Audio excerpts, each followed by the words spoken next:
Assalamualaikum warahmatullahi wabarakatuh. Perkenalkan, kami dari kelompok 1 yang berlokasi di Museum Nasional, dan di sini saya sendiri sebagai GM Salsabila. Saya Pani Pratama. Saya Fania Rahmawati. Saya Zarandra Praditya. Berikut adalah video-video dari kelompok kami.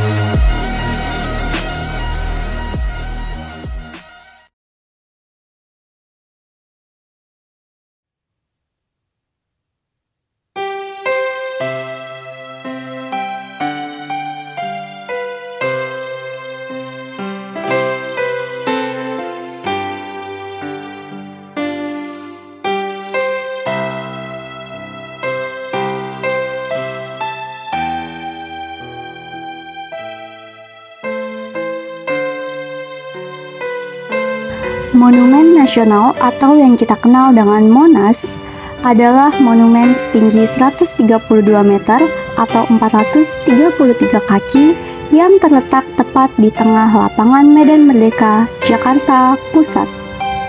Monas didirikan untuk mengenang perlawanan dan perjuangan rakyat Indonesia untuk merebut kemerdekaan dari pemerintahan kolonial Kekaisaran Hindia Belanda.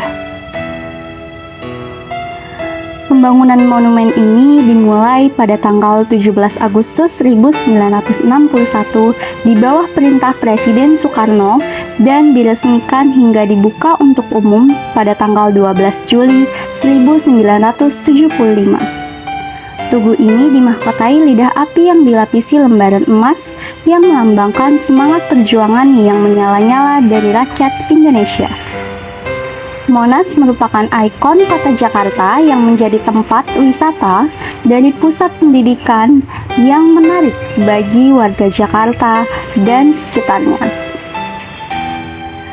Setelah pusat pemerintahan Republik Indonesia kembali ke Jakarta, sebelumnya berkedudukan di Yogyakarta, Presiden Soekarno mulai memikirkan pembangunan sebuah monumen nasional yang berdasarkan ide atau gagasan Bapak Sarwoko Martokusumo yang setara dengan Menara Eiffel di lapangan tepat di depan Istana Merdeka. Pada tanggal 17 Agustus 1954, sebuah komite nasional dibentuk dan sayembara perancangan monumen nasional digelar pada tahun 1955. Dan karya yang terpilih hanya milik Friedrich Silaban, yang kemudian sayembara kedua digelar pada tahun 1960, tapi tidak ada yang memenuhi kriteria. Ketua juri kemudian meminta Silaban untuk menunjukkan rancangannya kepada Soekarno, dan beliau mengusulkan rancangan yang berbentuk lingga dan yoni. Akan tetapi, rancangan yang diajukan biayanya sangat besar dan tidak mampu ditanggung oleh anggaran negara.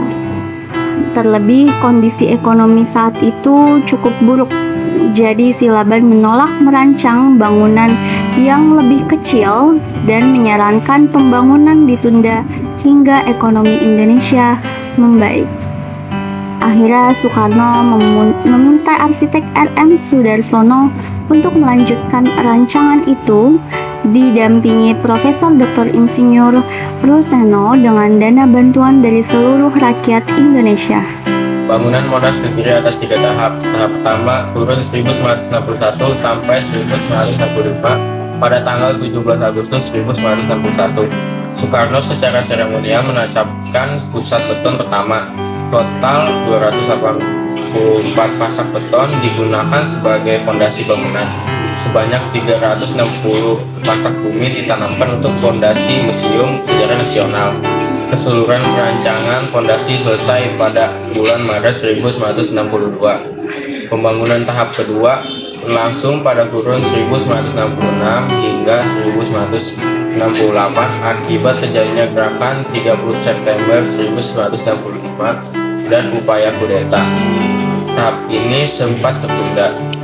Tahap akhir berlangsung pada tahun 1969 sampai 1976 dengan menambahkan diorama pada Museum Sejarah.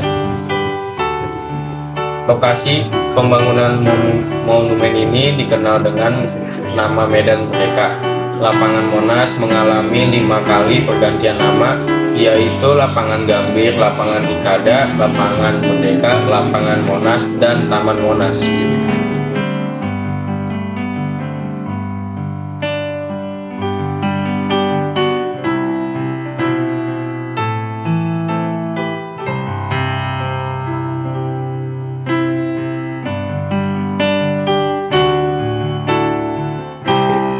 Rancangan bangunan Tugu Monas berdasarkan pada konsep pasangan universal yang abadi, lingga dan yoni.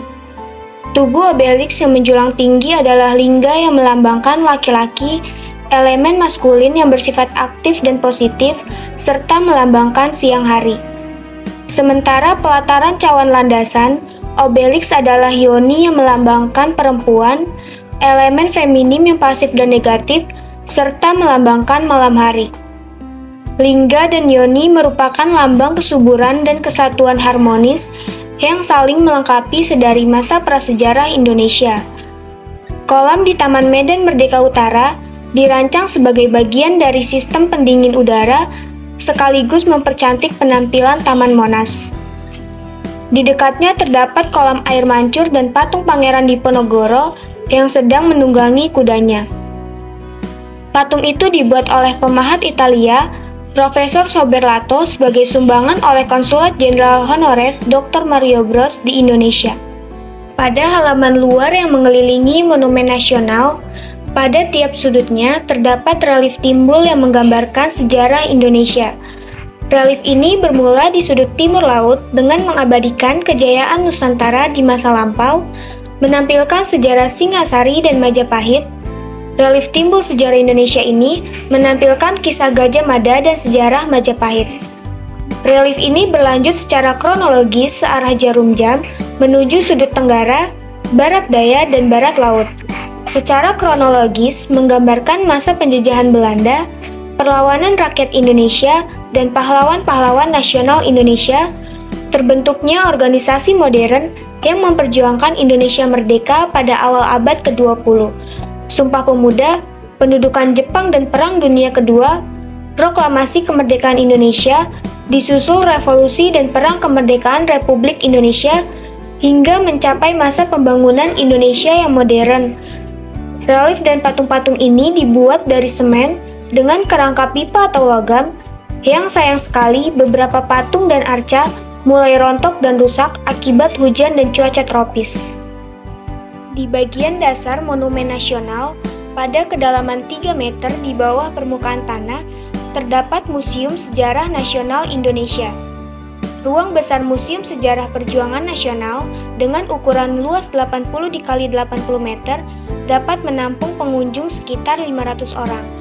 Ruangan besar berlapis marmer ini terdapat 48 diorama pada keempat sisinya dan 3 diorama di tengah, sehingga menjadi total 51 diorama. Diorama ini menampilkan sejarah Indonesia sejak masa prasejarah hingga masa Orde Baru.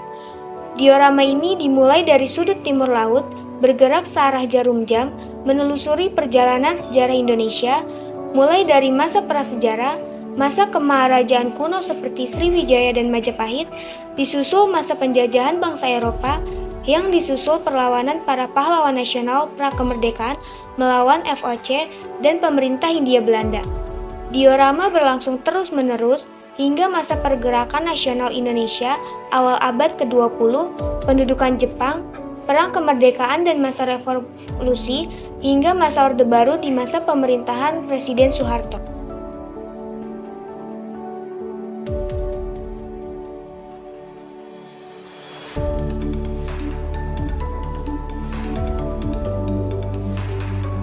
Ruangan ini dapat dicapai melalui tangga berputar dari pintu sisi utara dan selatan. Ruangan ini menyimpan simbol kenegaraan dan kemerdekaan Republik Indonesia. Di antaranya, naskah asli proklamasi kemerdekaan Indonesia yang disimpan dalam kotak kaca di dalam gerbang berlapis emas. Pintu mekanis ini terbuat dari perunggu sebesar 4 ton merapi emas di Asia. Terdapat ukiran bunga wijaya kusuma yang melambangkan keabdian serta bunga teratai yang melambangkan kesucian. Pintu ini terletak pada sisi barat tepat di tengah ruangan dan berlapis marmer hitam.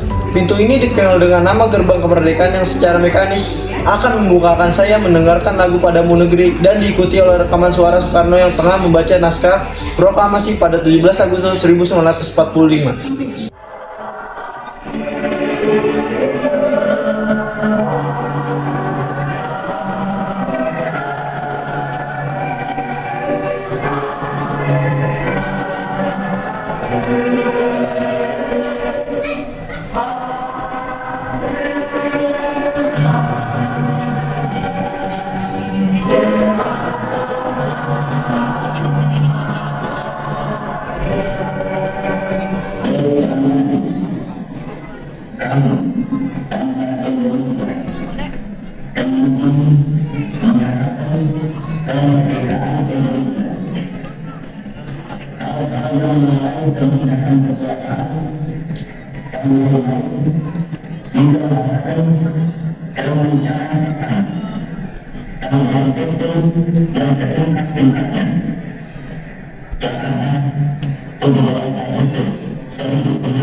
Pada sisi selatan terdapat patung Garuda Pancasila sebagai lambang negara Indonesia, terbuat dari perunggu sebesar 3,5 ton dan berlapis emas.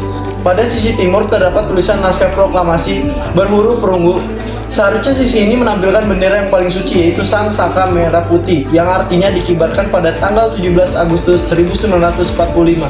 Akan tetapi karena kondisinya yang sudah semakin tua dan rapuh, bendera suci ini tidak dipamerkan. Sisi utara di marmer ini menampilkan kepulauan Nusantara berlapis emas, melambangkan lokasi negara Kesatuan Republik Indonesia. Salah satu bagian yang paling menarik dari Monas adalah emasnya yang berbobot lebih 30 kg. Seorang pengusaha asal Aceh, Tengku Markam, rela menyumbang sampai 28 kg emas saat awal pembangunan Monas. Terletak di bagian paling puncak dari tugu Monas, lidah api ini dibalut dengan emas murni seberat 35 kg.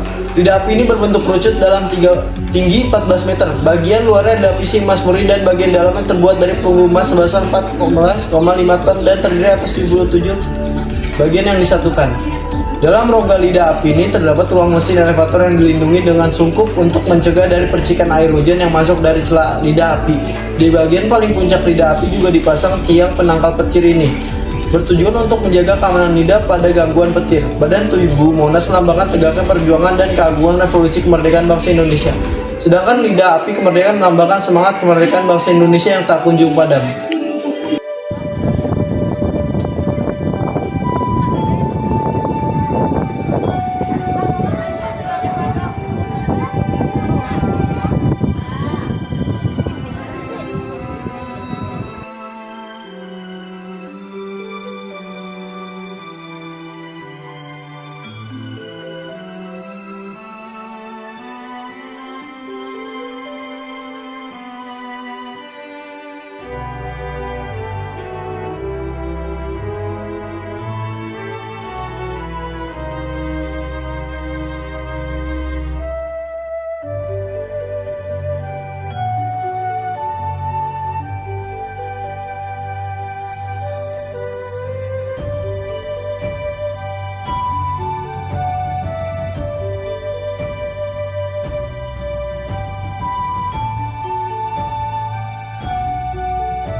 Sekian video dari kelompok kami, kurang lebihnya mohon maaf. Wassalamualaikum warahmatullahi wabarakatuh.